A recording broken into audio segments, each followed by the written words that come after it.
28장 말씀을 12절 13절인데요 하나님의 지혜를 담고 있는 장을 한번 좀 살펴보려고 합니다. 28장 12절 13절이에요. 우리 함께 읽을까요? 그러나 지혜는 어디서 얻으며 명철이 있는 곳은 어디인고 그 길을 사람이 알지 못하나니 사람 사는 땅에서는 찾을 수 없구나. 아멘. 우리가 지금 한 주간 욥기를 계속 묵상하고 있는데 처음부터 쭉 그 흐름을 좀 보셔야 돼요. 하나님께서 욥기를 통해서 뭘 말씀하고 싶으신지는 욥기 중에 어떤 한 장면을 가지고 사실은 절대 파악할 수가 없어요. 욥기 처음부터 전체적인 흐름을 좀 보셔야 돼요. 그래서 하나님의 어떤 전상회의로부터 시작해서 욥의 그 고백들, 친구들의 그 이야기들을 하나씩 흐름 가운데 파악하셔야 이 욥기를 우리가 좀 잘 묵상할 수 있어요. 우리가 어제 지난 시간에는요 욥과 친구들의 긴 논쟁을 살펴봤어요. 친구들은 여전히 인과응보의 교리를 가지고 욥의 고통을 해석하고 있지요. 욥의 절망과 신성모독적 그 발언에 대해서 참을 수 없는 분노를 일으키며 욥을 몰아세웠어요. 하지만 친구들의 교리는 욥에게 어떤 위로도 줄 수 없었거니와 사실 하나님을 매우 왜곡하고 있었음을 보았어요. 그들에게 하나님은 인격이 아니었어요. 하나의 원리였지요. 어찌 보면 친구들이 가지고 있는 이 전통적인 신앙은 인간 중심적 신앙의 그 전형적인 모습이 아닐까 싶어요. 하나님을 인간의 순종과 불순종에 반응하시는 분으로 만들어버린 거예요. 순종하면 복을 주시고 불순종하면 저주하시는.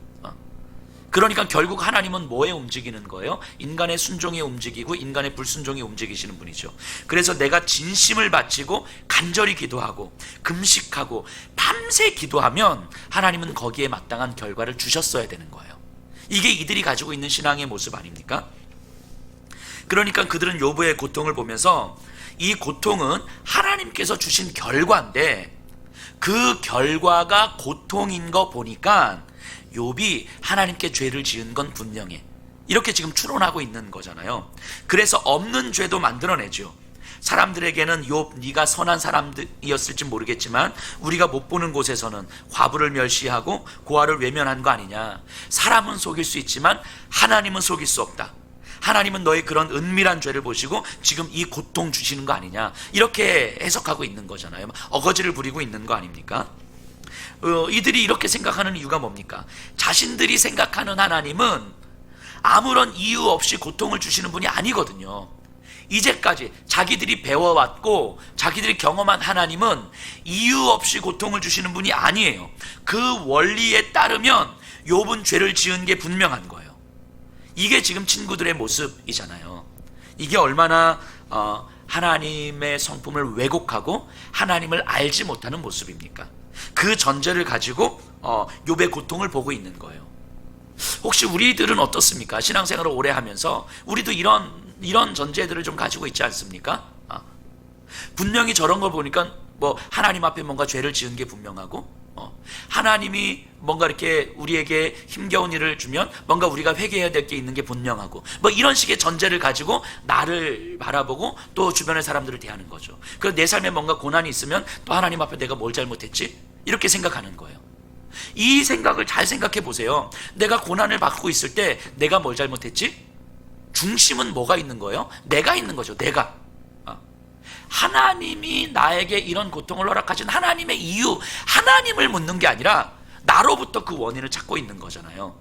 그러니까 아주 경건한 모습처럼 보이지만 사실은 매우 인간 중심적인 신앙을 가지고 있는 거죠. 우리는 어떤 그런 모습이 없습니까? 결국 친구들이 믿는 하나님은 인간에 따라 반응하는 하나님이 되어버린 거예요. 어느 순간. 그런데 욥도 이런 전통적인 신앙에서 벗어나지 못했어요. 그 친구들과 같은 전통적인 신앙의 울타리 안에 있었거든요. 그런데 이 고통 앞에서 아무리 생각하고 또 생각해도 하나님이 나에게 이렇게까지 해야만 하는 이유를 못 찾겠는 거예요. 인과응보의 법칙으로는 도저히 설명이 안 되는 거지요. 이 고통의 원인을 나에게서 찾으려고 하니까 못 견딜 것 같은 거예요. 보통 같으면 이 원인을 나에게서 찾으면 그냥 마음 편안하게 내가 또 회개해야지 이렇게 갈 건데 지금 여기서는 이제 못 넘어가는 거예요. 그러니까 여기서 소화가 안 되니까, 내 삶에서 소화가 안 되니까 이제는 원인을 나에게서 찾는 것이 아니라 하나님에게서 이제 원인을 찾기 시작하죠. 이제까지 하나님의 공의는 순종하는 자에게 복을, 불순종하는 자에게 저주를 주시는 하나님이셨는데, 지금 상황은 하나님의 공의가 깨진 거예요. 더 이상 하나님은 공의로우신 분이 아니에요. 하나님은 불의하신 분이고 악인의 편에 서시는 분인 거죠. 그래서 하나님께 따지고 묻고 덤비고 있는 거 아닙니까?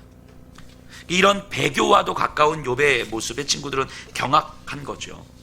여기서 우리 다시 생각해 보면요, 친구들도 욥도 어쩌면 인간 중심적인 신앙 안에 머물러 있었던 사람이었어요. 그러니까 이런 거죠. 능력은 하나님께 있는 게 맞아. 하지만 관계의 주도권은 나한테 있는 거예요. 그러니까 하나님이 능력이 있다는 걸 우리도 인정하는 거죠. 전능하신 분이고 거룩하신 분이고 완전하신 분이에요. 그런데 이 관계의 주도권을 내가 가지고 있는 거죠. 그런데 욥은 설명할 수 없는 고통을 경험하면서 자기도 모르게 모든 상황의 원인을 인간이 아닌 하나님에게서 지금 찾기 시작하는 거예요. 물론 따지고 덤벼들면서 질문하는 거지만 도저히 인간에게서 원인을 찾을 수 없음을 깨닫고 있는 거예요. 하나님이 원인일 수밖에 없음을 깨닫고 있는 거예요. 하지만 아직 하나님은 나타나시지 않고 어떤 말씀도 안 하시니 답답해서 견딜 수가 없는 거죠. 잘 보세요. 여전히 인간 중심적 신앙 안에서 이야기하는 친구들과 서서히 조금씩 인간 중심성을 벗어나고 있는 이 욥이 지금 부딪히고 있는 거예요. 이게 지난 시간에 우리가 살펴봤던 욥과 친구들이 대화하는 논쟁하는 장면이죠. 이 논쟁하는 장면을 통해서 굉장히 지루한 듯 보이는 이 논쟁을 통해서 우리는 이걸 보셨어야 되는 거예요. 여전히 인간 중심적 신앙 안에 머물러 있었던 욥의 친구들, 그리고 인간 중심성을 서서히 벗어나고 있는 욥. 이 흐름, 욥은 지금 아마 알아차리지 못하고 있을 거예요. 자기도 모르고 있는 거예요. 자기는 살려고 지금 발버둥 치고 있는데 욥을 읽고 있는 독자들은 이제 그게 보이는 거죠. 이게. 그래서 욥이 서서히 변화되어가는 과정을 보셔야 되는 거예요. 이게 욥기의 핵심이죠. 어떻게 욥이 변해가고 있는지. 근데 욥의 의도와 상관없이 하나님이 욥을 서서히 그렇게 만져가고 있는 거잖아요. 오늘은 28장에서 31장을 살펴볼 건데요. 보기 전에 먼저 27장 5절을 한번 가서 보세요. 27장 5절.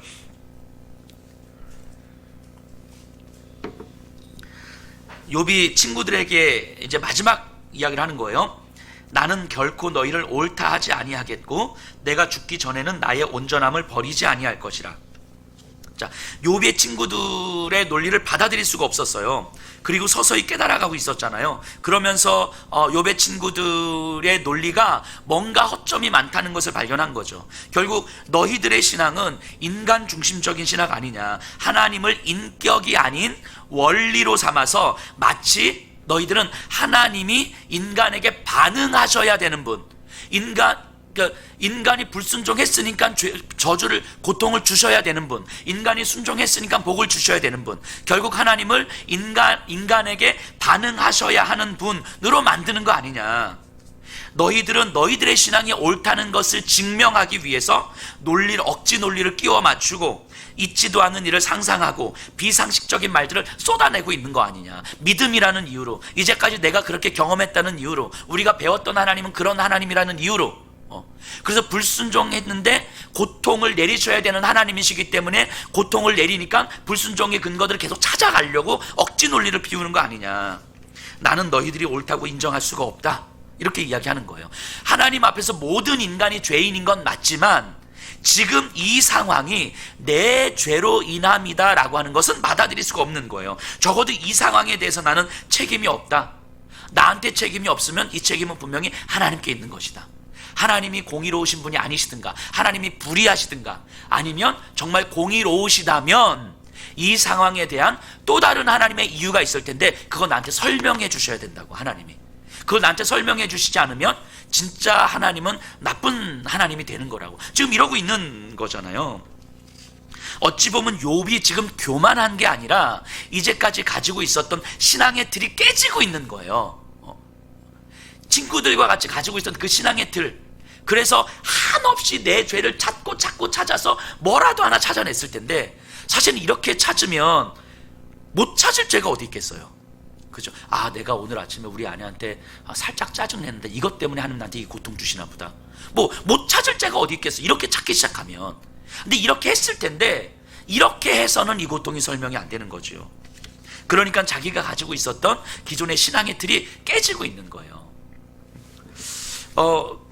많은 우리 성도님 중에서 이렇게 많은 분들이 종종 그런 말씀하셔요. 어떤 분은 저하고 이렇게 차 마시면서 이야기하면서 목사님 설교를 들으면서 이렇게 혼란스럽다고, 이제까지 많이 혼란스럽다고 그러면서 내가 알고 있었던 것들이 뭔가 다 흔들리는 것 같다고. 그래서 자기가 쉽게 마음을 먹으면 여 목사님 틀렸구나라고 생각하면 내가 되게 편한 거예요. 이런 말씀을 하시는 분들이 되게 많거든요.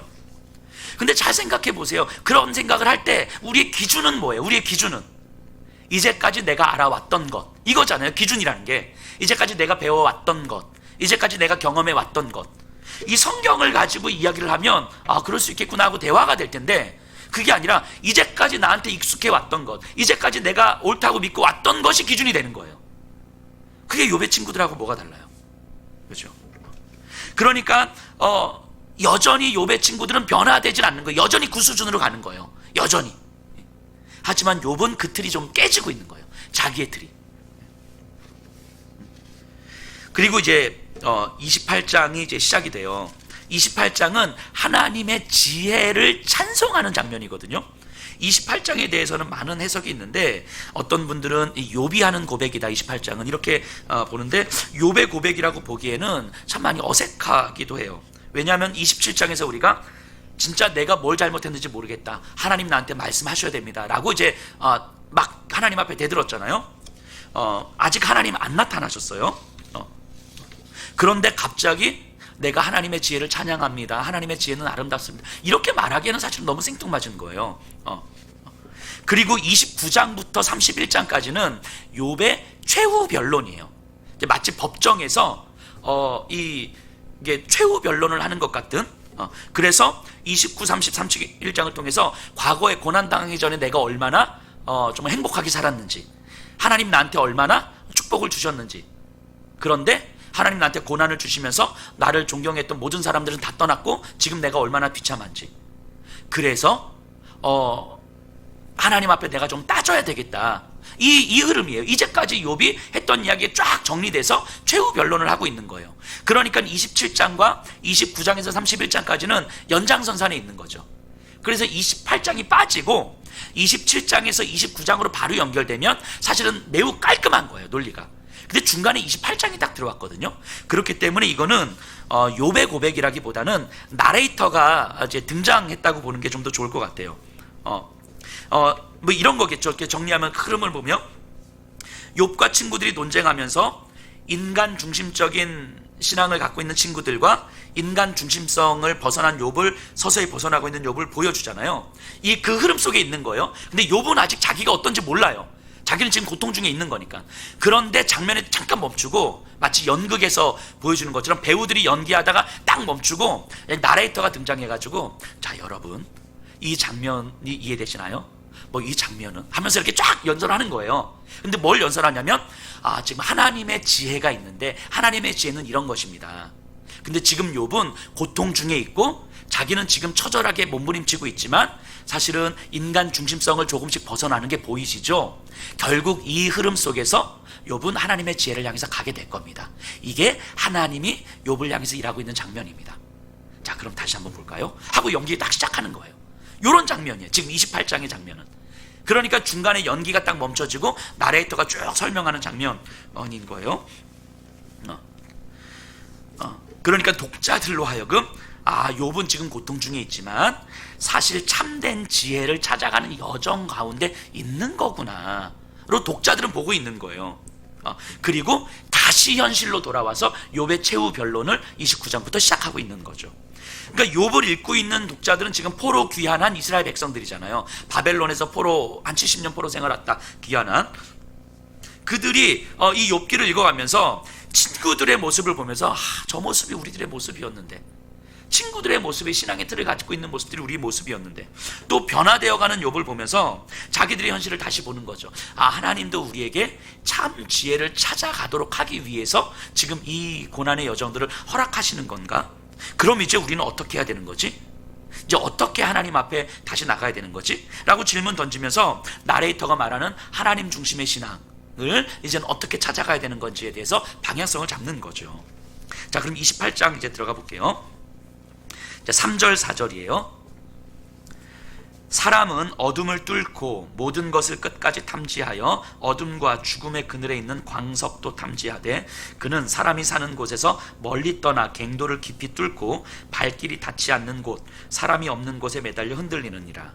이건 무슨 장면이냐면 인간이 그 금, 동석, 광석 이런 것들을 캐가는 거예요. 캐가는데 땅을 뚫고 갱도를 깊이 만들고 사람의 발길이 닿지 않는 곳이라도 인간은 들어가서 광석을 캐낼 수 있다는 거예요. 인간의 필요를 채우기 위해서 인간은 대단한 능력을 가지고 있어요. 자, 8절 9절 보세요. 용맹스러운 짐승도 밟지 못하였고 사나운 사자도 그리로 지나가지 못하였느니라. 사람이 굳은 바위에 손을 대고 산을 뿌리까지 뒤엎으며. 그러니까 인간의 능력은 독수리나 사자나 어떤 짐승도 하지 못하는 능력을 가지고 있는 거예요. 바위를 뚫고 산의 뿌리까지 내려가서 캐내는 거예요. 이게 인간의 능력이에요.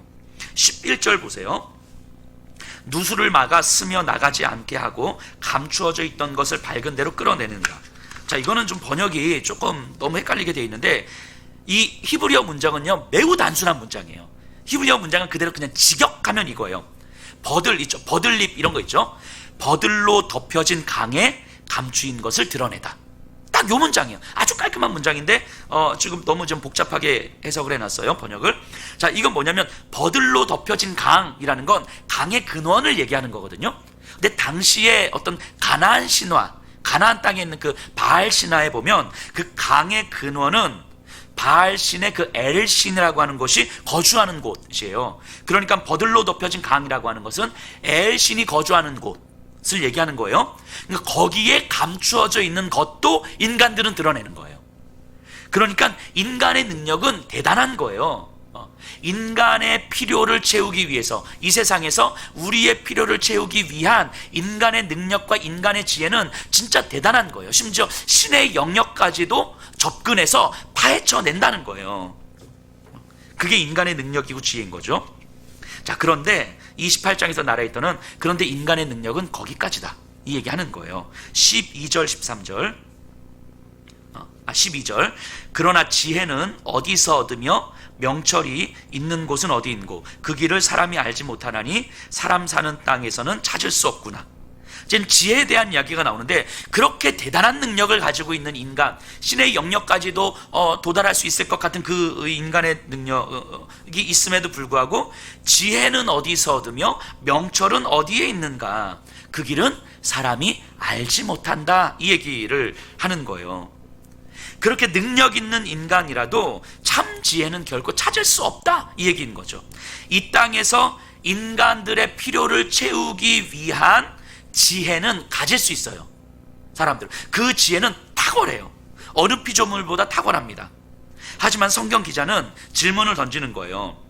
자신의 필요를 채우기 위한 지혜가 참된 지혜인가?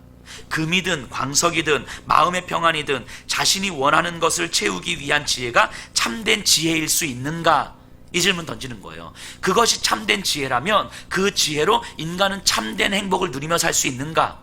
이 질문 던지는 거죠. 지금 욥과 친구들이 계속 논쟁하고 있는 과정이라는 걸 염두에 두셔야 돼요. 이 과정 속에서 어떤 변화가 일어나고 있는지, 그리고 딱 멈춘 다음에 나레이터가 나타나서 인간의 필요를 채우기 위한 지혜가 참된 지혜인가? 이 질문 던지는 거예요. 여기서 우리가 알 수 있는 것은 참된 지혜는 인간의 필요를 채우는 것과 관계없다라는 거예요. 인간의 필요를 채우는 것과는 관계가 없어요. 우리가 원하는 것을 얻기 위한 지혜와는 다르다는 거예요. 욥의 친구들을 보면요, 결국 인간 중심적 신앙이라는 건 그 신앙의 목적이 뭡니까? 자기 필요 채우는 거잖아요. 그것이 비록 돈이 아닐 수 있어요. 건강이 아닐 수 있어요. 결국 내 마음의 평안이라도 내 필요 채우는 거잖아요. 내가 열심히 기도하고 내 생명까지 정말 다 하나님 앞에 드릴 수 있는 건 거기에 대해서 하나님은 뭔가 반응해 주실 것이기 때문인 거죠. 40일 금식 기도하는 건 그를 통해서 하나님께서 나한테 뭔가 응답을 주셔야 되기 때문인 거죠. 결국 인간 중심적 신앙이라고 하는 것은 하나님의 그 무한하신 능력을 인정하지만 그 무한하신 능력으로 그래서 결국 내 필요를 어떻게 채울 것인가, 여기에 있는 거잖아요. 돈을 다 헌신한다 할지라도 내 마음이 평안하면 되는 거죠. 이거잖아요. 그것이 그들에게는 지혜였던 거죠. 하나님의 이름으로, 신앙의 이름으로 지혜를 가지고 있는 거죠. 하지만 그 지혜는 결국 자기 필요를 채우는 것으로 귀결되는 거죠. 하지만 그들의 지혜는 참 지혜가 아니라는 걸 말하고 있는 거예요. 욥의 친구들의 지혜는 참 지혜가 아니라는 거죠. 그런데 그 참 지혜를 지금 욥이 찾아가고 있는 여정에 있다라는 거예요. 욥은 지금 의도와 상관없이 고통 중에 막 발버둥 치고 있지만 독자들은 욥이 그 참된 지혜를 찾아가는 여정 중에 있는 거구나 라고 지금 보고 있는 거라고요. 자, 그러면 그 참 지혜는 어디서 찾을 수 있는가? 14절 보세요. 깊은 물이 이르기를 내 속에 있지 아니하다 하며 바다가 이르기를 나와 함께 있지 아니하다 하느니라. 깊은 물이, 바다도 지혜는 나한테 없다라고 이야기하는 거예요. 자, 그리고 15절 16절 보세요. 순금으로도 바꿀 수 없고 은을 달아도 그 값을 당하지 못하리니 오빌의 금이나 귀한 청옥수나 남보석으로도 그 값을 당하지 못하겠고, 어떤 금, 은, 보석으로도 그 지혜의 값은 감당할 수 없다. 이 세상에서 인간의 탁월한 능력과 지혜를 가지고 얻을 수 있는 그 금은, 보석들, 이런 것들로는 지혜와 비교할 수 없다는 거예요.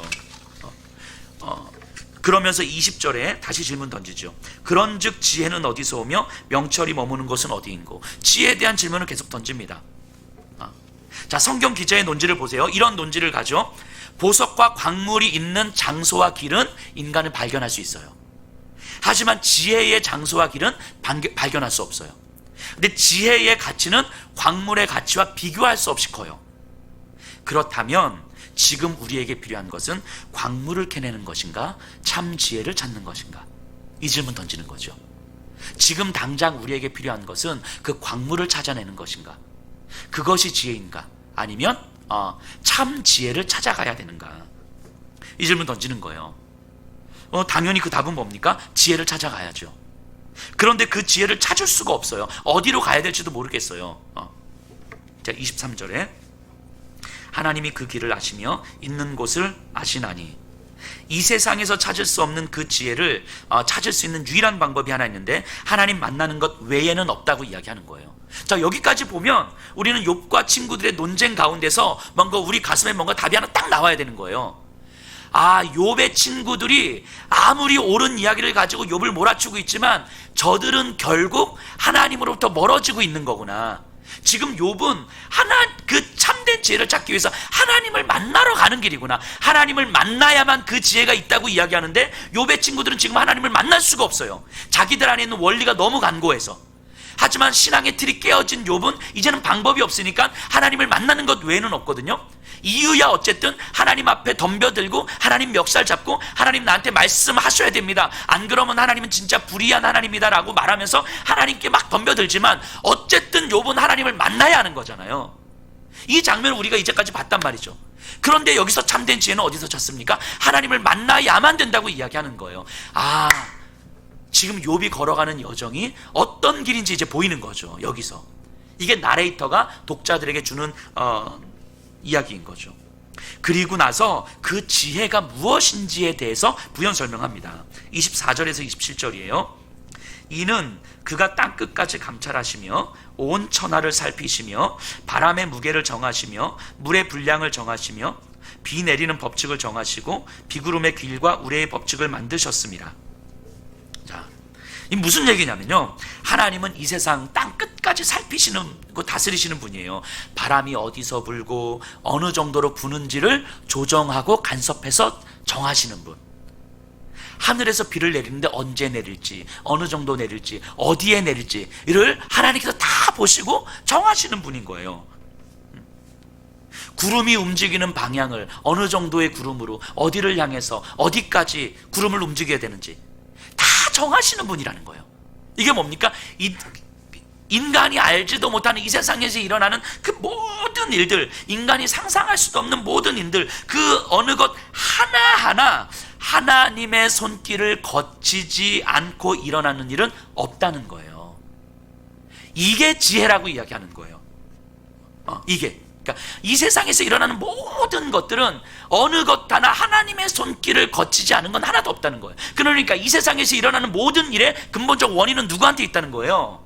하나님께 있다고 이야기하는 거잖아요. 근데 지금 친구들은 계속 어디서 찾았어요? 욥에게서 찾았잖아요. 욥에게서. 이 상황의 원인을 인간에게서 찾은 거잖아요. 그런데 지금 이 지혜는 모든 원인은 하나님께 있고 하나님은 이 모든 것들을 다 간섭하시고 조정하시는 분이라는 거예요. 지금 하나님께서 이 자리에 예배 드리시는 분들도 우리가 의지적으로 나온 것 같지만 우리가 느끼지 못하는 사이에 하나님이 세밀하게 간섭하셔서 우리를 이렇게 몰고 오셨다는 거예요. 간섭하셨다는 거예요. 그 어느 것도 하나님께서 정하시지 않으면 우리에게 일어나는 그 어떤 일도 일어날 수 없다는 거예요. 단지 하나님은 인격적이신 분이시기 때문에 우리의 생각과 우리의 감정과 우리의 마음과 소통하시면서 우리가 인지하든 인지하지 못하든 우리를 움직이게 하시는 거죠. 그렇다면 그러니까 이 욥에게 일어나는 일조차도 하나님의 손을 거치지 않으면 일어날 수 없다는 거예요. 이 어찌 보면 욥이 자기 고통의 원인을 이를 악물고 하나님께 찾으려고 하는 건 의도는 달랄지 모르겠지만 동기는 달랐을지 모르겠지만 제대로 방향을 잡고 있는 거죠. 어찌 보면 모든 원인을 인간에서 찾으려고 한다는 것 자체가 방향이 잘못된 거니까. 그래서 결국 지혜란 이 세상을 향한 하나님의 다스리심이라고 말하고 있는 거예요. 이 세상을 향한 하나님의 다스리심. 하나님이 지금 이 세상을 어떻게 다스리시는지를 찾고 계시는 것, 찾는 것. 그래서 지금 벌어지고 있는 현실을 하나님의 다스리심으로 받아들이는 것이 지혜다라고 이야기하는 거예요. 이게 지혜다. 그래서 28절로 결론을 짓습니다. 또 사람에게 말씀하셨도다. 보라, 주를 경외함이 지혜요 악을 떠남이 명철이니라. 주를 경외함이 지혜요 악을 떠남이 명철이니라. 우리는요 이런 구절을 보면서 우리가 기존에 알고 있는 말들, 이거 많이 봤던 이야기잖아요. 잠언에도 나오고요. 근데 알고 있는 정도로 쉽게 넘어가시면 안 돼요. 이 말을 보면서. 그러면 우리가 이제까지 욥기를 살펴봤던 게 말짱 꽝 되는 거예요. 자, 이 말은요 주를 경외하고 악을 떠나라, 이 얘기는요 욥의 친구들이 욥에게 했던 이야기예요. 너 하나님을 경외해라, 너 악을 떠나라, 이 얘기 했잖아요. 그렇다면 지금 28절에서 나오는 이 구절은 욥의 친구들이 했던 이야기를 다시 반복하고 있는 걸까요? 욥의 친구들이 했던 그 이야기를 지금 하고 있는 겁니까? 그럴 리가 없지요. 그럴 리가 없지요. 그럼 이 구절은 욥의 친구들이 했던 의미와는 완전히 다른 의미로 우리가 해석해야 된다는 거예요. 이거를 끄집어내야 되는 거예요. 그래서 욥과 친구들, 이제까지 욥기의 흐름을 쭉 보셔야 이 의미가 이제 우리가 받아들여 해석이 되는 거예요. 자, 다시 생각해 보세요. 친구들이 욥에게 하나님을 경외해라, 너 악을 떠나라, 이렇게 말하는 이유가 뭐예요? 지금 너의 고통을 보니까 너가 하나님 앞에 죄를 지은 건 분명한데 너가 죄를 회개하지 않는 것이 악이다, 이렇게 이야기하는 거잖아요. 죄를 회개하지 않는 것이 악이다. 너는 회개하고 주님께로 돌이켜라. 이게 하나님을 경외하는 거다. 욥의 친구들은 지금 이 얘기하는 거잖아요. 그러니까 하나님이 너를 다시 회복시켜 주실 거야. 결국 친구들에게 주님을 경외한다는 건 고통의 원인을 나의 죄에서 찾고 그 죄를 회개하는 것, 이게 경외하는 거죠. 그러면 주님은 다시 우리를 회복시켜 주실 거예요. 여기서 아멘 하시면 안 돼요. 여기서 아멘 하시면 안 돼요. 혹시 아멘 여기까지 올라오신 분 안 계시죠? 결국 이들에게 경외한다는 건 내가 회복되기 위한 조건이죠. 조건. 주를 경외하라. 왜? 회개하고 내가 회복돼야 되니까. 이게 친구들이 욥에게 말하는 조건이고 악을 떠나는 거잖아요. 악을 떠나라. 왜?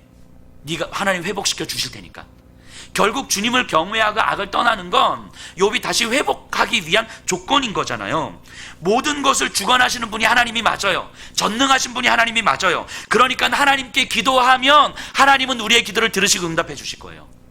하나님의 능력은 하나님께 계시지만 하나님과의 관계의 주도권은 나한테 있는 거죠. 그래서 내가 하나님의 응답을 끌어내고 내가 회복되기 위해서 우리는 주님을 경외해야 되는 거예요. 이게 친구들이 말하고 있는 경외죠. 이렇게 주님을 경외한다는 것이 얼마나 인간 중심적인지 얼마나 하나님으로부터 멀어지고 있는 것인지를 이해하셔야 돼요. 이게 이해가 안 되면 여기서 말하는 지혜를 우리가 이해할 수가 없어요. 이게 이해가 되시죠? 그런데 28장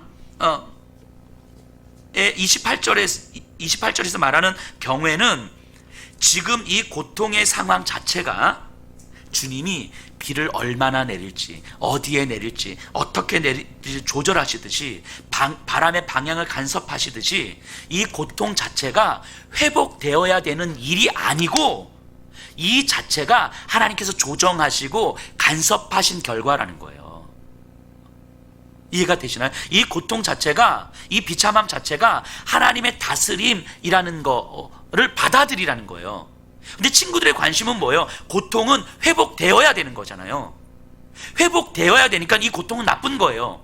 나쁜 거라면 나쁜 거의 원인이 있는데 그 원인은 죄인 거예요. 그러니까 회개해, 이 얘기가 나오는 거죠. 그러니까 주를 경외해, 이 얘기가 나오는 거예요. 근데 여기서 말하는 경우에는 주님의 이 세상에서 모든 것들은 주님께서 간섭하시고 세밀하게 조정하시고 다스리시는 거예요. 그것을 받아들이라는 거예요. 이것을 받아들이는 게 주님을 경외하는 거다라고 이야기하는 거예요. 이것을 받아들이지 못하면 이 고통을 빨리 벗어나야 되고 빨리 해결해야 되고, 그러려면 빨리 뭔가 원인을 찾아야 되고, 원인을 찾다 보니까 계속해서 우리 안에서 원인을 찾게 되는 거예요. 그러니까 원리로 갈 수밖에 없는 거죠. 이게 어찌 보면 악일 수 있는 거죠. 그러니까 이 주님을 경외하는 것을 지혜라고 이야기하는 거예요. 그러니까 참 지혜라고 하는 것은 하나님께서 다스리고 있다는 사실을 받아들이는 거죠. 지금 내가 당하고 있는 현실을 잘 감수하는 것, 받아들이고 감당하는 것, 이게 지혜라고 이야기하는 거예요. 감당하는 것, 그게 주를 경외하는 거죠. 그러니까 친구들이 말하고 있는 경외하고는 다른 거예요. 전통적인 신앙의 틀에서 생각하는 거하고는 다른 거예요. 우리가 신앙을 생각할 때에 종종 우리는 이런 오류를 좀 범하기도 해요. 인격자이신 하나님이 어떤 분이신지를 찾기보다는 우리는 본성적으로 종교적인 어떤 마음의 상태에 너무 집중하는 거죠. 그래서 내 안에 뭔가 좀 어떤 종교적인 어떤 신비한 상태에 들어가는 것, 찬양을 들으면 마음이 편안해지는 것, 이게 좋은 거, 이게 나쁜 거 아니에요? 그런데 마치 이것이 신앙인 것처럼 생각하는 거죠. 이것이. 그래서 내 일상에서는 항상 마음이 불안해. 근데 찬양만 들으면 마음이 편안해. 그래서 나는 찬양만 들으면 신앙인이야. 이렇게 되는 거예요, 결국. 그러니까 어떤 인격자이신 하나님이 어떤 분이신지를 찾기보다 종교적인 마음의 상태, 어떤 종교적인 어떤 이 감정의 상태, 뭐 여기에 너무 집중하려는 경향들이 있어요. 그러니까 내 안에서 뭔가 딱 들어와야 돼. 평안이 경험되든가 아니면 선명하고 명쾌한 답이 딱 내려져야 되는 거예요. 어떻게 해서든 내 마음에 평안을 찾아야 하는 거예요. 그러지 않으면 명쾌하게 답이 안 내려지고 평안도 없으면 이건 내 신앙에 문제가 있는 거죠.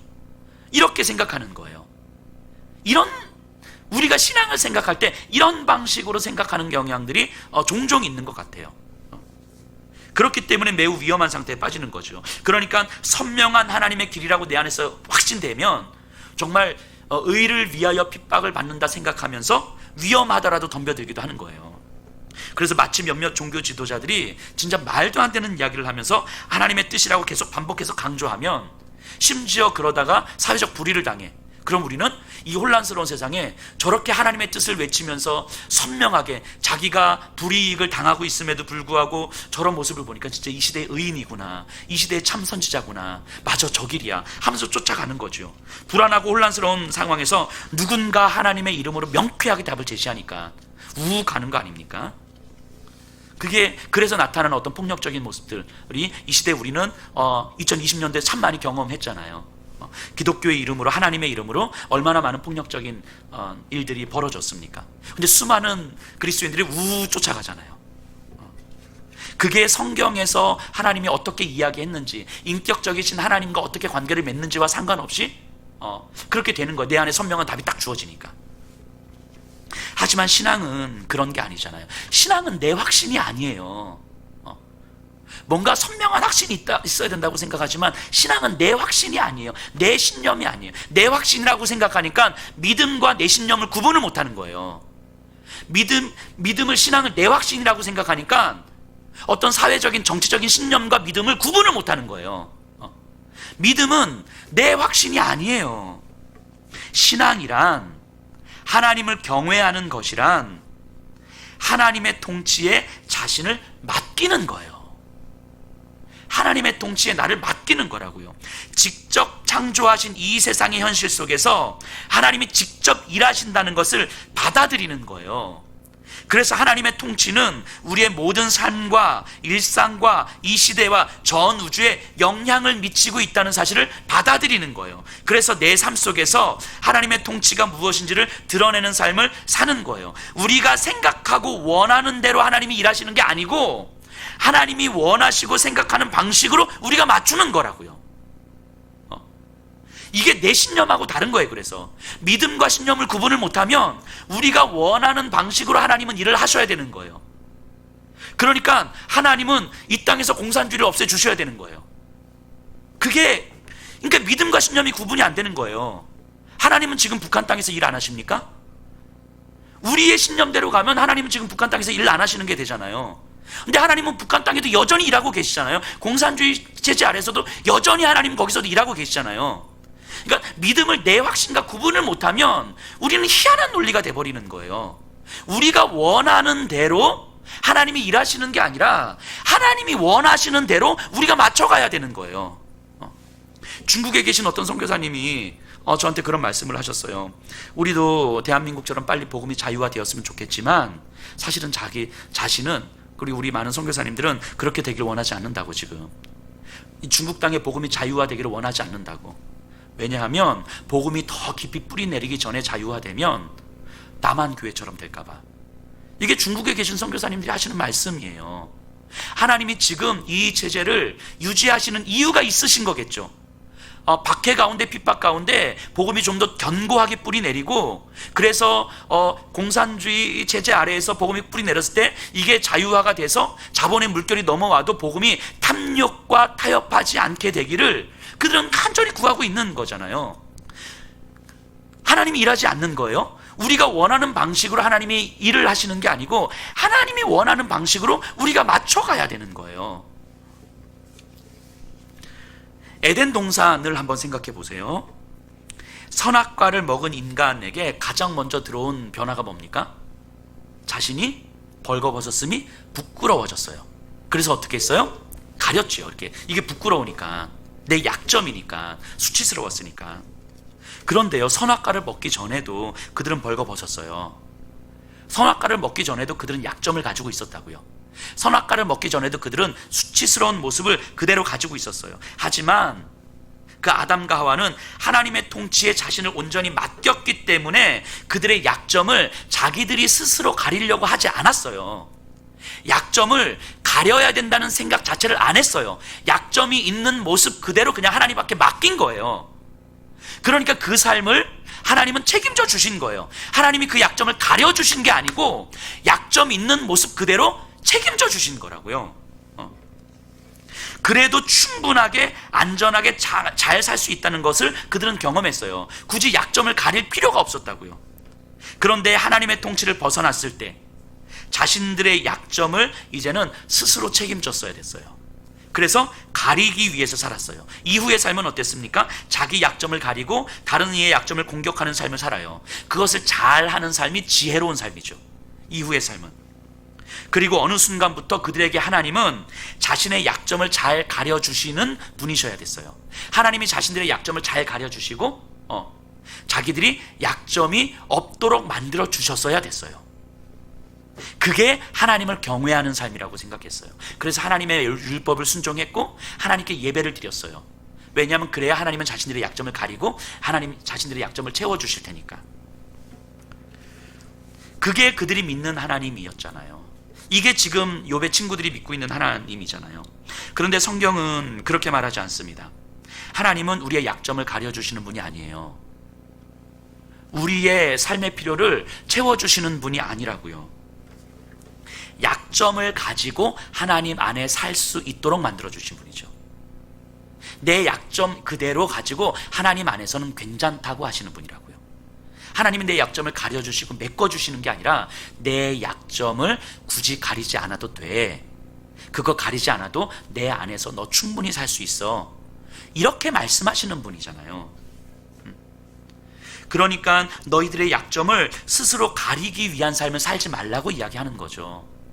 내 약점을 가리기 위해서 사는 것, 그가 얼마나 효과적으로 잘 가리는가, 이것이 마치 우리의 삶의 지혜인 것처럼, 마치 신앙인 것처럼, 믿음 좋은 것처럼, 그리고 예수 열심히 믿고 교회 열심히 다니니까 마치 내 삶의 약점이 점점 없어지는 것처럼, 그래서 하나님으로부터 많은 은혜를 받았다는 것처럼, 그래서 간증하는 거죠. 내 삶의 약점이 너무 많았는데, 그래서 참 힘들고 어려웠었는데 예수님을 믿고 나니까, 하나님 앞에 이렇게 헌신하고 나니까, 없는 중에 하나님 앞에 이렇게 헌금하고 나니까 하나님께서 이 약점을 가려주시더라.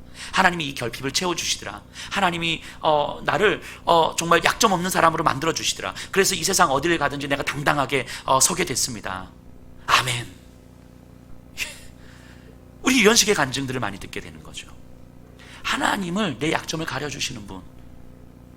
그럼 약점이 안 가려지면, 공부 못하는 아이들이 여전히 공부 못하면, 몸 아픈 사람은 여전히 몸 아프면, 돈 없는 사람들은 여전히 돈 없으면, 그럼 하나님이 도와주시는 게 아니에요? 하나님의 은혜를 못 받은 겁니까? 교회 안에서 뭐 성경 퀴즈 대회 하면서 하나님의 은혜를 주셔서, 지혜를 주셔서 1등 했어. 그럼 성경 퀴즈 대회에서 한 명도 못 맞춘 아이는 하나님의 은혜 안 받은 거예요? 하나님의 은혜 밖에 있는 사람입니까? 어디 그런 논리들이 있어요? 어떻게 하나님을 그런 하나님으로 만들어요? 이스라엘 백성은 하나님은 그렇게 만들어버린 거예요. 하지만 하나님은 그러지 않다는 거예요. 네가 약점이 좀 있으면 어떻고, 네가 좀 결핍이 있으면 어떻고, 하지만 너의 삶은 그 자체로 내가 책임지는 건데, 너희는 나한테 돌아오면 된다고. 나에게 돌아오라고. 그래서 하나님께서 이스라엘 백성들을 향해서 주구장창 하셨던 말씀이 뭡니까? 나에게 돌아오는 이야기 아닙니까? 나의 약함이 부끄러워서 감추어야 할 일이 아니라 그대로 하나님께 맡기는 것. 이게 지혜라고 이야기하는 거예요. 이게 주님을 경외하는 거라고 이야기하는 거예요. 벌거벗은 채로 하나님께 맡기라는 거죠. 그게 창조의 질서였어요. 하나님은요, 아담 이후로 언제까지일지도 모르는 이 기다림을 계속 하고 계시는 거예요. 그의 백성들을 향하여 계속 소리치시는 거죠. 또 싸움하시면서 자신의 형상으로 지음받은 인간이 자신을 멀리하는 고통을 당하시면서 계속 적극적으로 기다리고 계시는 거예요. 그 약점을, 고통을 그저 하나님 앞에 열어놓으면 된다고. 거기서 오는 참된 평안을 누리면 된다고. 하나님이 씨름을 하시는 거예요. 하나님이 하시는 씨름의 대표적인 장면이 야복 강가에서의 야곱 아닙니까? 자, 너무 잘 아시는 말씀일 텐데요. 야곱이 삼촌 라반의 집에서 20년을 보내고 형 에서를 만나기 위해서 오잖아요. 야곱은 아직도 형이 무섭습니다. 나를 만나면 죽일지도 몰라요. 그래서 두려움으로 고민하다가 이 강가 앞에서 떼를 나눕니다. 가축 떼를 나누고 앞에 보내고, 종들을 앞에 보내고, 자신의 아내와 아들들 앞에 보내고, 그리고 아주 얍삽하게 자기는 제일 뒤에 남아요. 여전히 야곱스럽지요, 야곱은. 그래서 이 두려움에 밤새 뒤척입니다. 여전히 야곱은 자신을 가장 안전한 자리에 놔요. 그러다 하나님의 사자와 씨름을 합니다. 하나님의 사자는 하나님이에요. 그 씨름이 얼마나 격렬했는지 밤이 새도록 끝나지 않아요. 하나님 붙들고 막 서로 팽팽하게 맞서서 어느 쪽도 일방적으로 밀리거나 우세하지도 않은 채 새벽녘까지 정말 진이 빠질 대로 다 빠진 거 아니겠습니까? 그러자 더 이상 안 되겠다 싶었어요. 그래서 하나님이 야곱을 이기지 못했다라고 말씀하십니다. 그래서 이제 그만 가려고 하는데 이 씨름을 야곱은 포기할 수가 없는 거예요. 끝까지 붙잡는 거예요. 안 됩니다. 안 됩니다. 나한테 축복해 주십시오. 그때 하나님이 묻습니다. 너의 이름이 무엇이냐? 이 질문이요, 신상조사하는 질문일까요? 이름을 몰라서 묻는 질문입니까? 아니잖아요. 너 누구야? 너 어떤 사람이야? 이 물어보는 거 아닙니까? 마치 아담이 범죄하고 나무 뒤에 숨었을 때 아담아 아담아 네가 어디 있느냐? 아담이 어디 있는지 몰라서 묻는 게 아니라 그 자리가 너희 자리 맞아? 이렇게 묻는 것처럼 너의 이름이 무엇이냐, 이거는 너 누구야? 너 도대체 어떤 사람이야? 이렇게 질문하는 거잖아요. 이때 야곱이 뭐라고 대답하냐면 저는 야곱입니다. 이렇게 대답해요. 이것도요, 그러니까 그 질문 앞에서 내 이름은 야곱입니다. 이 단순하게 이 대답이 아니잖아요. 야곱이라는 이름의 뜻이 뭐예요? 발뒤꿈치를 잡는 자, 이거거든요. 그러니까 도둑놈이란 얘기예요. 이 이 야곱이라는 이름은 도둑놈이라는 얘기예요. 그러니까 야곱은 뭐라고 이야기하냐면 저는 도둑입니다. 저는 형의 장자권을 훔쳤고 이후로 그것 때문에 두려워서 절절매고 있는 사람입니다. 자, 하나님과 씨름해서 저 새벽녘까지 있다가 하나님이 물어보는 거예요. 너 이름이 뭐야? 저는 도둑놈이에요. 여전히 얍삽한 사람이고 여전히 두려움에 절절매고 있는 사람입니다. 자신의 모습을 그대로 표현하고 있는 거예요. 내가 그 두려움 때문에 근심하여 전전긍긍하고 있고 내 삶의 안전을 어떻게 취해야 될지도 잘 모르고 있습니다. 자, 생각해 보세요. 야곱이 이렇게 답변할 수 있었던 이유가 뭡니까? 밤새 씨름했기 때문이에요. 씨름했기 때문에. 만일 이 씨름이 없었다면 아마도 욥의 친구들처럼 이러지 않았을까 싶어요. 제가 잘못했습니다. 제가 죄를 회개하겠습니다. 아마 이렇게 아주 거룩하고 아주 경건하게 반응했을지도 모르겠어요. 하지만 밤새 씨름하면서 야곱에게는 어느 순간 이 사람 놓으면 안 되겠구나, 이 하나님 놓으면 안 되겠구나, 이 손 놓으면 안 되겠구나, 내가 누군지는 중요하지 않습니다. 내가 도둑이고 내가 죄를 지었고 여전히 두려움 가득한 삶을 살고 있지만 지금은 그게 중요하지 않습니다. 당신 붙들고 이 손 놓지 않는 게 중요합니다. 그냥 목숨 걸고 매달리는 거예요. 다른 이유가 없어요. 근데 이 손 붙들고 매달리는 거라고요. 그때 하나님은 야곱에게 이스라엘이라는 이름을 주신 거예요. 사람이 하나님과 싸워서 이기다, 이런 거잖아요.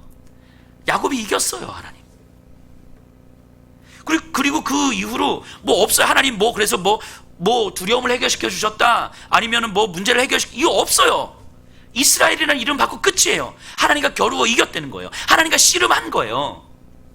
자, 이 장면 다시 잘 생각해 보세요. 제가 저희 아들하고 이제 팔씨름을 하면요, 팔씨름을 할 때 제가 제일 어려운 게 뭔지 아세요? 제가 이기면 제일 쉽죠. 아니면 이렇게 제가 져주면 제일 쉽죠.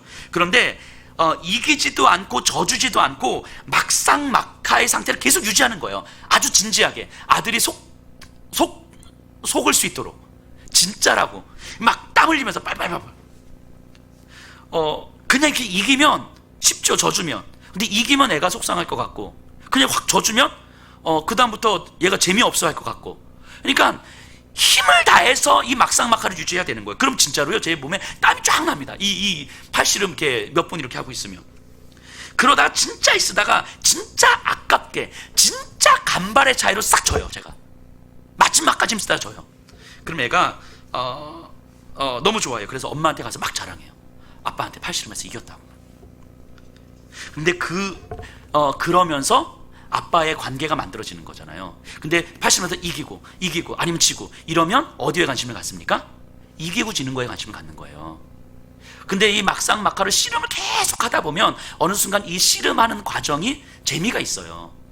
아빠의 관계에 집중하는 거라고요. 자, 하나님은요, 야곱과 그 씨름하고 있는 거예요. 하나님이 야곱을 못 이겼겠습니까? 아니면 그냥 씨름하자, 네가 이겨, 그래. 이거 못 하셨겠어요? 이거를 왜 밤새도록 새벽녘까지 싸움했겠냔 말이죠. 막상막하의 씨름을 밤새 하셨어요. 아니, 어쩌면 하나님은 야곱 평생 동안 이 씨름하신 거예요.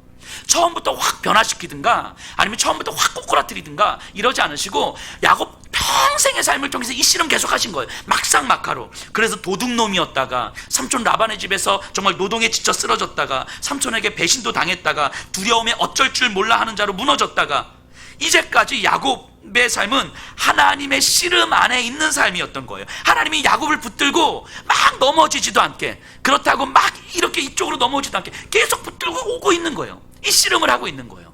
이 씨름의 절정이 지금 야복 강가에서의 씨름 아닙니까? 그러면서 하나님께서 요구하셨던 게 뭘까요? 야곱아, 너 잘했다, 아니면 내가 이렇게 했잖아, 이게 아니라 하나님께 집중하도록 한 거잖아요. 하나님 바라보도록 한 거잖아요. 그래서 야곱에게 뭐가 남았어요? 몰라. 안 나와. 없어.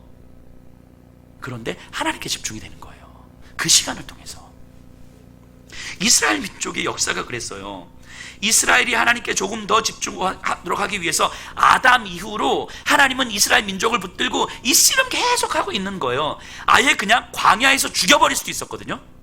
다. 근데 안 그러셨어요. 바벨론의 포로로 잡혀가서 그냥 평생 거기서 살게 할 수 있었거든요. 안 그러셨잖아요. 막 넘어지지도 않게, 그렇다고 막 이렇게 하나님께서 확 이렇게 잡아당기지도 않고 계속 하나님께서 붙들고 씨름하고 있는 거예요. 하나님께 집중하라고. 네가 이기고 지는 게 중요한 게 아니라 하나님으로 인해서 평안한 삶을 살아가, 이게 중요한 게 아니고, 하나님 때문에 내가 고통당해, 이게 중요한 게 아니고 하나님께 집중하라고. 하나님께 집중하라고. 하나님 왜 나의 약점을, 내 결핍을 채워주지 않으세요? 이게 아니고 하나님 앞에 집중하라고. 나한테 집중하라고. 하나님 이 씨름 계속하고 있는 거잖아요. 그 씨름을 하는 시간이 하나님께도 고통의 시간이었다고요. 하나님께도. 하나님이 일을 하시면 편하게 하실 수 있어요. 하지만 그렇게 편하게 안 하시는 이유가 뭡니까? 인간을 너무 사랑하시니까. 우리에게 뭔가를 딱 주는 게 아니라 우리와 관계를 맺고 싶으시니까. 하나님이 우리에게 집중하시는 것처럼 우리도 하나님께 집중했으면 좋겠으니까. 근데 뭔가를 딱 줘버리면 집중을 안 하잖아요. 또 다 뺏어가도 집중을 안 하잖아요. 그러니까 계속 씨름을 하시는 거예요, 하나님께서. 지금 욥을 향하여서도 하나님 그 씨름하고 계시는 거잖아요. 욥이 하나님께 조금 더 집중할 수 있도록.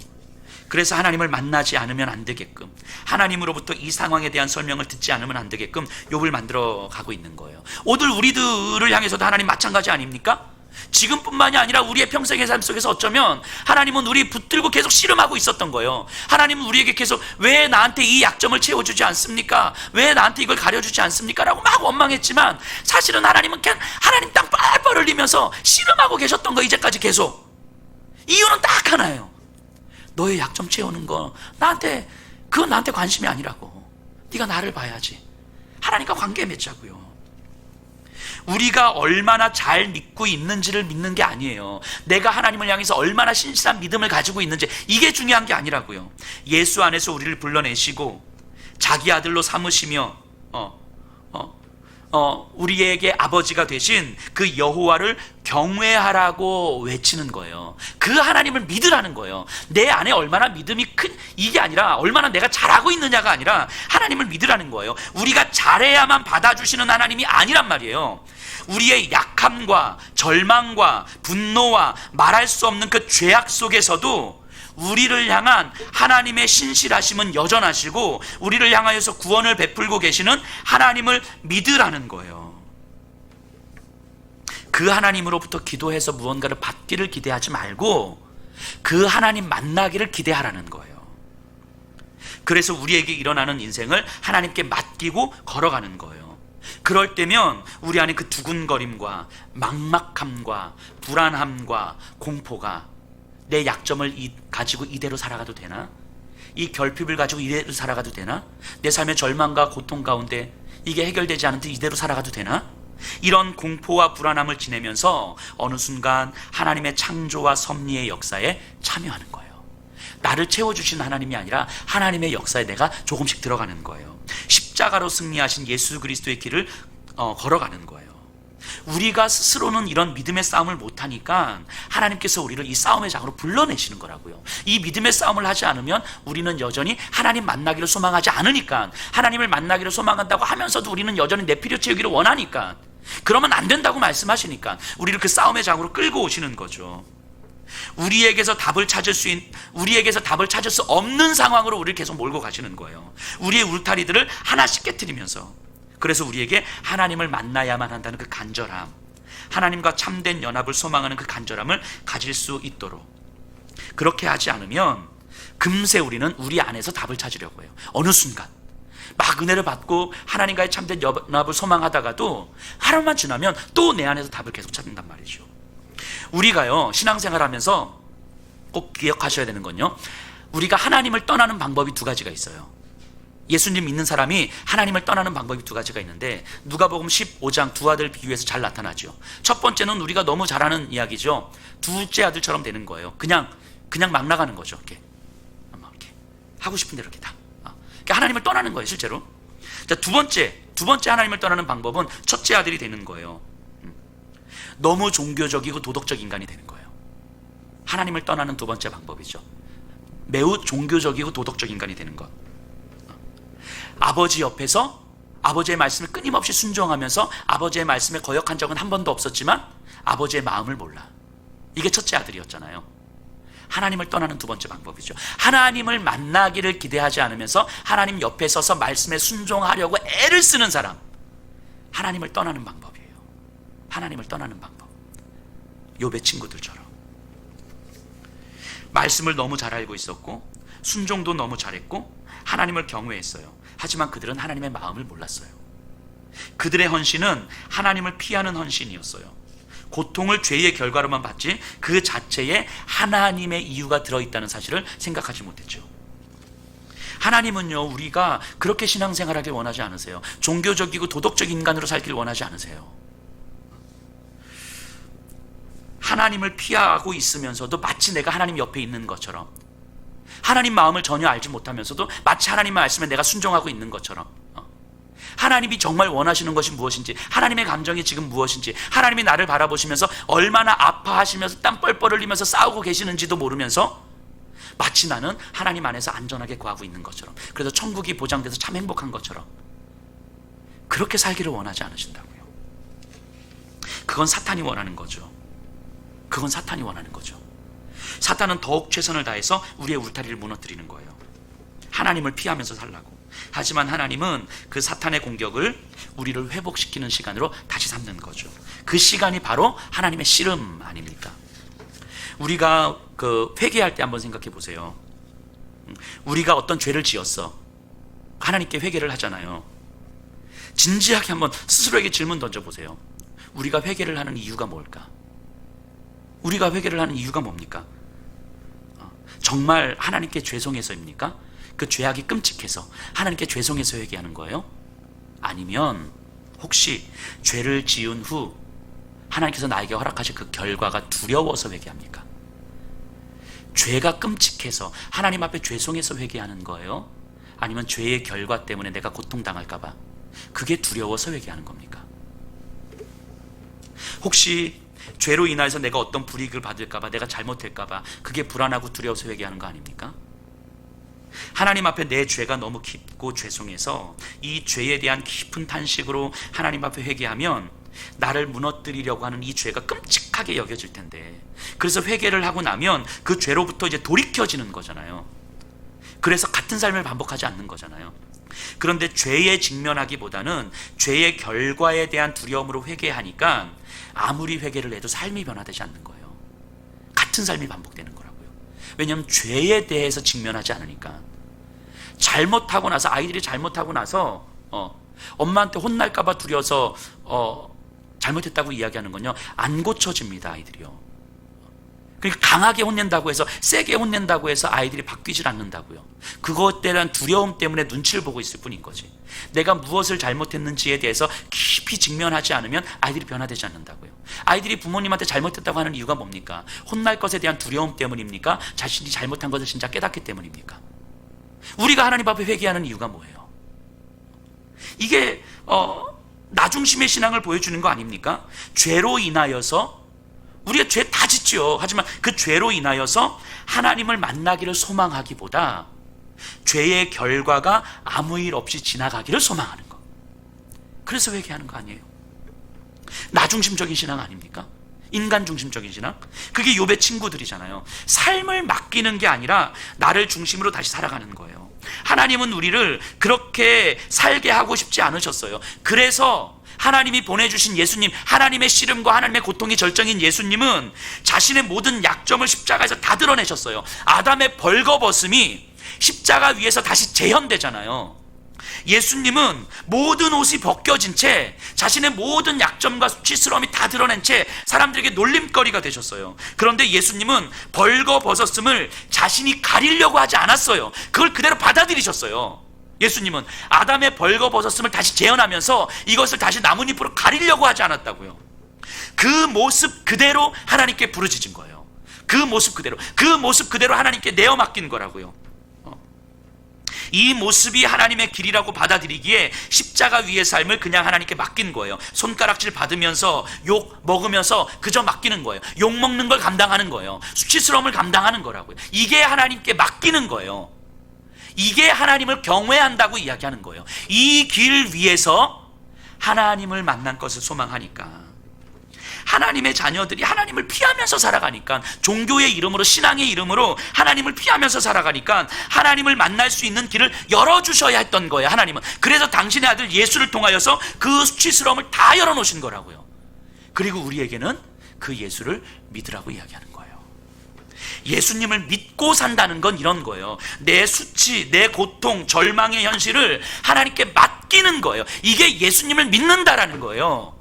예수님을 믿고 내 안에 예수의 생명이 나를 대신하여서 온갖 수치와 벌거벗었음을 감당하며 하나님께 맡긴 삶을 살았다는 것이 받아들여지기 때문에 지금 내 삶의 벌거벗음과 수치스러움과 고통을 하나님께 맡겨갈 수 있는 거예요. 이게 예수를 믿는다라는 거예요. 그때 우리는 고난당하시는 예수님의 모습 속에서 하나님의 고통을 보게 되는 거예요. 우리가 하나님의 고통을 바라볼 수 없으면 우리는 아직 하나님을 잘 모르는 거예요. 예수님의 그 고통 속에서 벌거벗었음을 맡기셨음을, 그것을 하나님께서 고스란히 받으셨음을 이해하지 못하면 우리는 여전히 하나님을 잘 모르고 있는 거라고요. 우리의 살이 찢기는 아픔 속에서 살아계신 하나님의 그 고통을 만날 때 비로소 그분을 조금 알게 됩니다. 그리고 나면 그 다음에 또 다른 생명, 또 다른 자유가 있다는 것을 발견하는 거예요. 하나님은 우리에게, 그리고 욥에게 이거 가르쳐 주시는 거예요.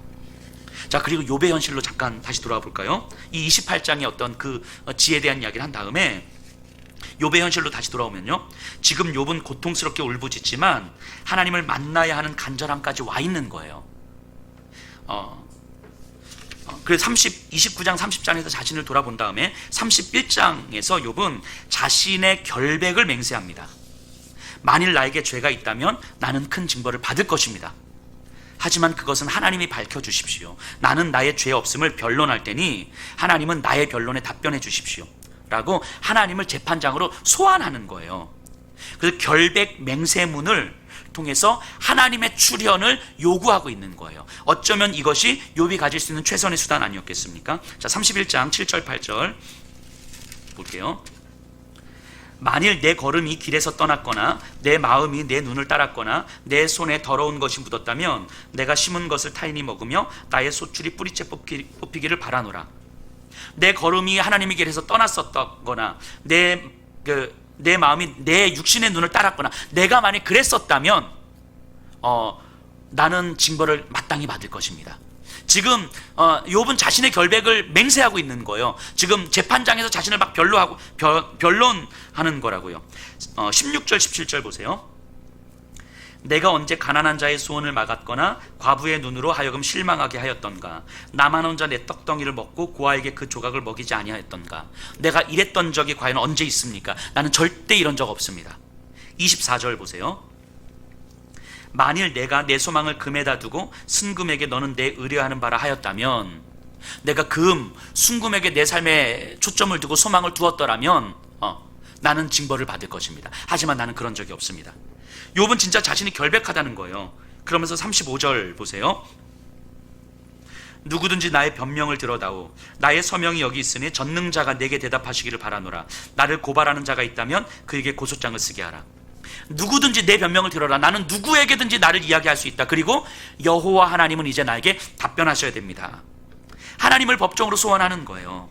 하나님 숨어있지 마시고 나오십시오. 하나님 자신을 변론하십시오. 나는 언제든지 준비되어 있습니다.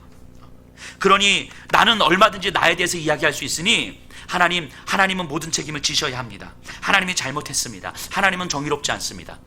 이 말이 틀렸다면 나타나셔서 말씀하십시오. 지금 이러고 있는 거잖아요. 하나님께 직접 듣기 전에는 절대 어떤 납득도 할 수 없다고 이야기하는 거예요. 욥이 여기까지 올 때까지 얼마나 처절한 시간을 보내면서 왔습니까? 우리가 처음부터 살펴봤어요. 이 처절한 고난 속에서 욥은 죽음의 언어로 시작했습니다. 내 생일을 저주하는 언어로 시작했어요. 하나님의 창조의 사역이 다 실패한 사역이라고 이야기했어요. 절망의 언어로 이야기했고 비참의 언어로 이야기했어요. 그러면서 지금 여기까지 온 거예요. 죽음의 시간을 넘어 혼돈과 무질서의 시간을 넘어 여기까지 왔어요. 어떻게 왔는지 모르죠. 왜냐하면 하나님이 붙들고 씨름하면서 왔으니까. 욥은 그냥 정신 차리니까 여기 와 있는 거예요. 하지만 하나님은 욥이 여기까지 올 수 있도록 단 한 순간도 놓지 않고 땀 뻘뻘 흘리시면서 씨름하고 오셨다는 말이죠. 욥의 시선에서는 이루 말할 수 없는 고통의 시간을 버텨오고 있는 것이고요, 하나님의 시선에서는 욥을 붙들기 위해서 가슴 찢는 아픔의 시간을 보내고 계시는 거예요. 지금 이 장면을요, 사단도 보고 있는 거죠. 이 장면을 사단도 지금 보고 있는 거예요. 천상회의 때 아무 이유 없이 하나님을 경외할 수 없다고 말했던 그 사탄도 지금 이 상황을 보고 있는 거예요. 왜냐하면 사단은 지금 자신이 할 수 있는 전부를 다 했어요. 그리고 더 이상은 사탄이 할 수 있는 건 없어요. 할 수 있는 전부를 다 했기 때문에. 그리고 사단의 생각대로라면 욥은 하나님을 저주하고 끝냈어야 됐어요. 처음엔 그렇게 사탄의 생각대로 가는 듯 했거든요. 하지만 점점 욥은 하나님께로 다시 오고 있습니다. 왜냐하면 하나님이 붙들고 있기 때문인 거죠. 하나님이 붙들고 씨름할 수 있기 때문인 거죠. 여기서 사탄은요, 전혀 어떤 힘을 발휘할 수가 없는 거예요. 이 상황에서 사탄은 예수님을 십자가에서 죽게 하는 것이 최선이었어요. 그리고 그러면 다 끝날 줄 알았어요. 하지만 그 이후에 벌어질 일은 상상도 못했죠. 하나님이 자신의 고통을 감당하셨던 이유, 십자가의 고통을 감당하셨던 이유는 거기서 사단의 최선이 끝났기 때문인 거예요. 그게 사단의 최선이었기 때문인 거죠. 그래서 사단의 최선을 할 수 있도록 다 열어놓으신 거예요. 그리고 하나님만이 할 수 있는 방법으로 부활하신 거죠. 그러면서 사단을 완전히 무기력하게 만든 거 아닙니까? 지금 욥을 통해서도 사단의 무기력함을 보는 거예요. 독자들은 이제 보는 거예요. 여기서 이제 더 이상 사단이 할 게 없구나. 사단이 욥을 그렇게 무너뜨리려고 했고 진짜 무너지는 것 같았는데 이제는 더 이상 사단이 할 수 있는 게 없구나. 이걸 이제 보는 거예요.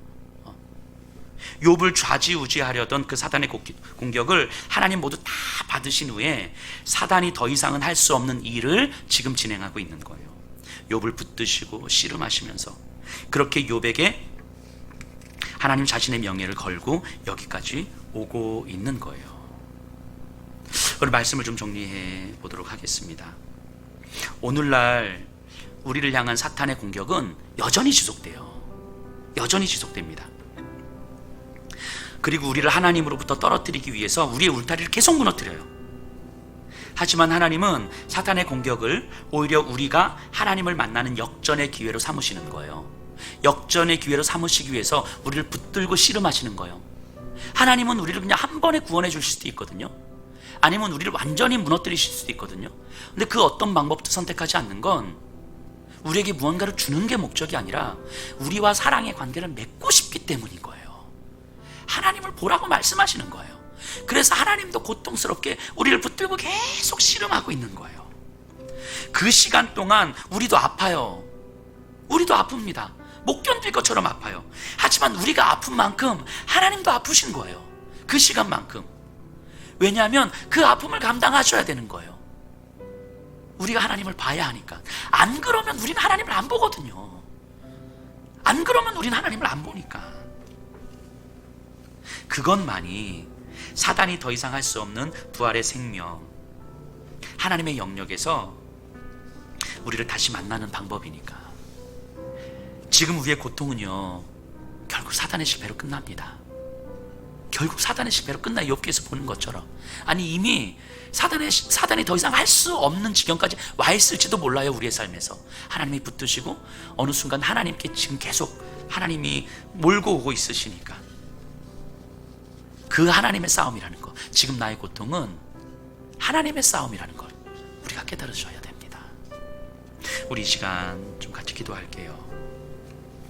우리 먼저 이렇게 기도했으면 좋겠습니다. 하나님,